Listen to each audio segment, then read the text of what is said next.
प्रिय विद्यार्थियों, नमस्कार। मैं डॉक्टर चंदन प्रकाश, लेक्चरर इतिहास विभाग, वीर विरमदेव राजकीय स्नातकोत्तर महाविद्यालय जालोर में अपने पर्सनल यूट्यूब चैनल पर आप सभी का हार्दिक स्वागत करता हूं। प्रिय विद्यार्थियों, आज हम BA part first year paper second के अंतर्गत वानप्रस्थ आश्रम के बारे में अध्ययन करेंगे। जब मनुष्य अपने समस्त गृहस्थ के कर्तव्यों और उत्तरदायित्वों को संपन्न कर लेता था और उनसे मुक्त हो जाता था, तब वह सांसारिक मोह माया को त्याग कर वानप्रस्थ आश्रम की ओर मुड़ता था। पूर्ववर्ती समस्त स्थितियों को त्याग कर वन की ओर प्रस्थान करना ही वानप्रस्थ था। वैदिक युगेन आरण्यक साहित्य की रचना ऐसे ही वानप्रस्थी तपस्वियों ने की थी, जो अरण्य में रहा करते थे। उपनिषद युग में वानप्रस्थ जीवन का विस्तार हुआ।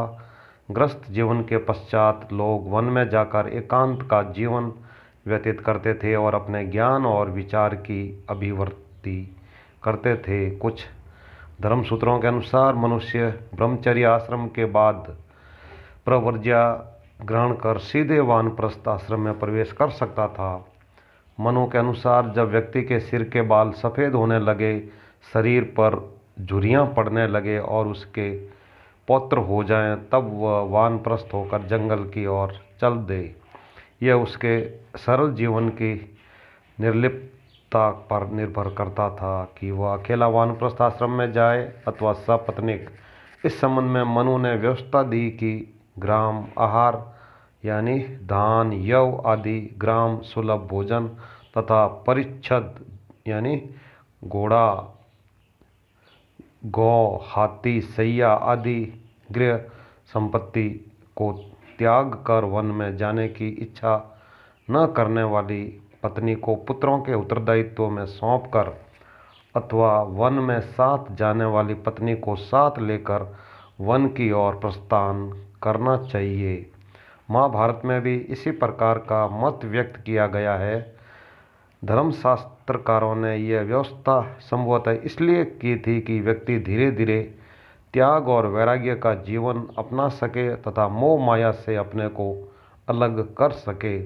विष्णु पुराण में गृहस्थ जीवन के बाद वानप्रस्थ का जीवन नहीं अपनाते थे, उन्हें पाप कर्म कहा गया है।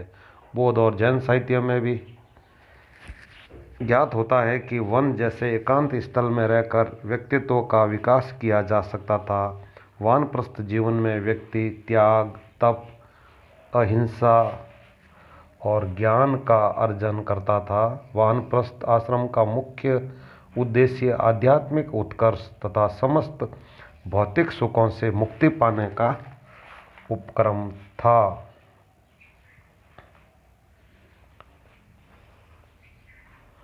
इस उद्देश्य की प्राप्ति के लिए वह संयमित और कठोर जीवन का अनुपालन करता था। वह सर्दी और गर्मी सहन करते हुए तपश्चर्या करता था। वानप्रस्थी का जीवन अत्यंत त्याग, साधना और तप था। वह ब्रह्मचर्य और इंद्रिय निग्रह के साथ साथ सत्य और अहिंसा का अनुपालन होता था। मनु के अनुसार उसके लिए आवश्यक था कि वह सर्वदा वेदाध्ययन में लगा रहे, ठंडा गरम, सुख दुख, मान अपमान आदि को सहन करे, सबसे मित्र भाव रखे, मन को वश में रखे, दानशील बने, दान न ले और सभी जीवों पर दया करे। इन नियमों का अनुसरण करते हुए व्यक्ति वानप्रस्थ का जीवन 50 से 75 वर्ष की अवस्था तक व्यतीत करता था। दिन में 2 बार स्नान और होमन अनुष्ठान करना, इंद्रिय निग्रह तथा भिक्षा पर जीविकोपार्जन करना वानप्रस्थी का प्रधान धर्म था। पंच महायज्ञ और अतिथि सत्कार करना उसका प्रधान कर्तव्य था। मनु के अनुसार जो भोज्य पदार्थ हो उसी से बलि करे, भिक्षा यानी जल, कंद, मूल, फल दे और अतिथियों को इससे संतुष्ट करे।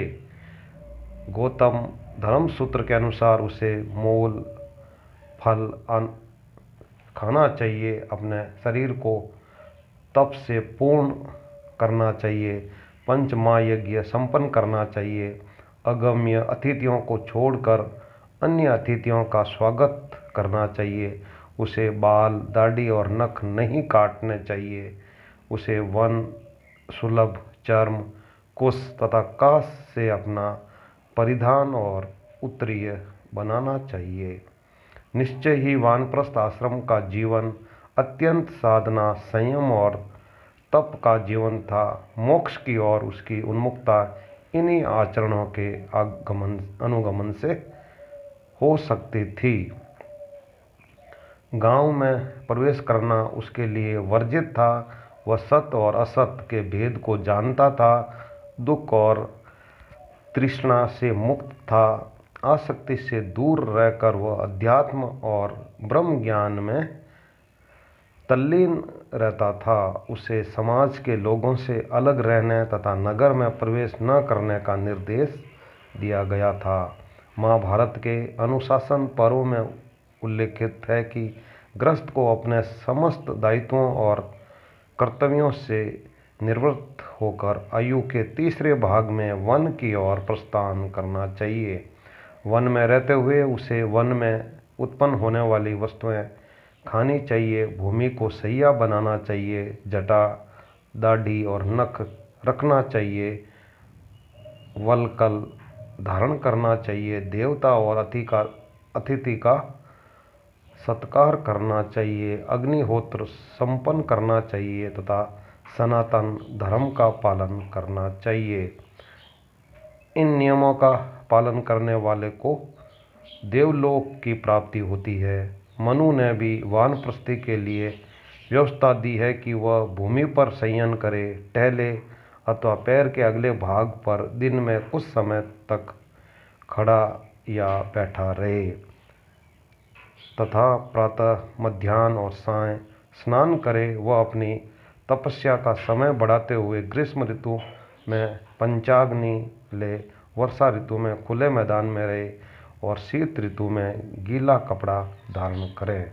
इस प्रकार उसे कठोर और अस्वाभाविक जीवन व्यतीत करने का निर्देश दिया गया था। पूर्व मध्य युगीन लेखक अल-बरूनी ने भी लिखा है कि वह गृहस्थी को छोड़ देता है, ब्रह्मचर्य का पालन करता है। अगर उसकी पत्नी उसके साथ वानप्रस्थ नहीं अपनाती तो उसे अपनी संतति को सौंप देता है। वह जन सभ्यता से बाहर रहता है और वो उस जीवन को पुनः अपनाता है जिसे वह सबसे पहले वाले आश्रम में अपना चुका है।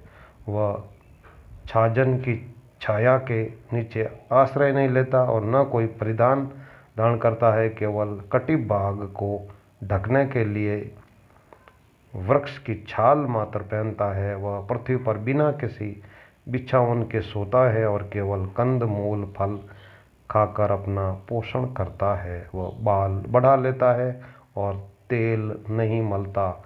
हमें ऐसे पूर्व मध्य युगीन शासकों के नाम भी मिलते हैं जिन्होंने अपना राज्य सुख त्याग कर वानप्रस्थ आश्रम का जीवन ग्रहण किया था। प्रतिहार, पाल, सेन आदि राजवंशों के कुछ अभिलेखों से इसकी पुष्टि होती है। वानप्रस्थ आश्रम मोक्ष के मार्ग का दिग्दर्शन कराता है तथा मनुष्य को साधना और तपस्या की ओर प्रेरित करता था। कठोर व्यवस्थाओं और नियमबद्ध कर्तव्यों द्वारा वह अपने चरित्र और व्यक्तित्व को तपाता था। ब्रह्मचर्य और सदाचारिता का जीवन उसके मन और मस्तिष्क को पूर्णतः पवित्र और निर्मल रखता था। बौद्धिक और आध्यात्मिक उन्नति उसका परम लक्ष्य था। नैतिक और धार्मिक कर्तव्यों को संपन्न कर वह केवल अपने को ही नहीं बल्कि समाज को भी प्रांजल बनाता था। उसके वानप्रस्थ का यह त्याग और ज्ञान संपन्न जीवन उसके निवृत्ति मूलक व्यक्तित्व को उत्कर्षित करते हुए उसे मोक्ष के मार्ग की ओर अग्रसर करता था।